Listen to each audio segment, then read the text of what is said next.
બનાસકાંઠાના થરાદ પંથકમાં કાયદો અને વ્યવસ્થાની સ્થિતિ કથળી હોય તેમ તસ્કરો હવે ભગવાનના ઘરને પણ નિશાન બનાવી રહ્યા છે. થરાદના ભોરડુ ગામે આવેલા પ્રસિદ્ધ ગોગા મહારાજના મંદિરમાં ગત રાત્રિ દરમિયાન અજાણ્યા તસ્કરો ત્રાટક્યા હતા.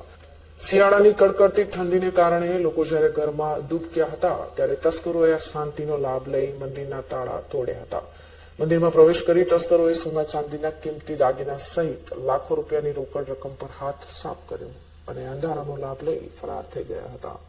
સવારે જ્યારે શ્રદ્ધાળુઓ દર્શન માટે આવ્યા ત્યારે મંદિરના તૂટેલા તાળા જોઈ હચમચી ગયા હતા અને તાત્કાલિક ગ્રામજનોએ આ અંગે પોલીસને જાણ કરી હતી.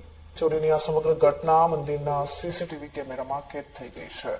ફૂટેજમાં બે બુકાનીધારી શખ્સો અત્યંત નીડર બનીને ચોરીની ઘટનાને અંજામ આપતા નજરે પડે છે.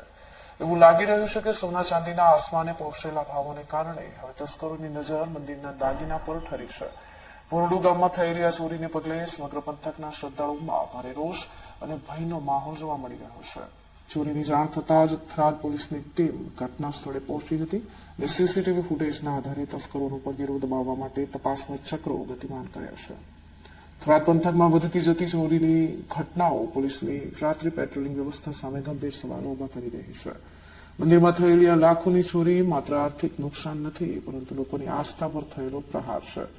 હવે જોવાનું એ રહેશે કે સીસીટીવી ફૂટેજમાં સ્પષ્ટ દેખાતા બુકાનીધારી તસ્કરોને પોલીસ ક્યારે જેલના સળિયા પાછળ ધકેલે છે. ગ્રામજનોની માંગ છે કે પોલીસ તંત્ર સક્રિય બને, રાત્રિના સમયે પેટ્રોલિંગ વધારવામાં આવે, જેથી ભવિષ્યમાં આવી ઘટનાઓનું પુનરાવર્તન ન થાય.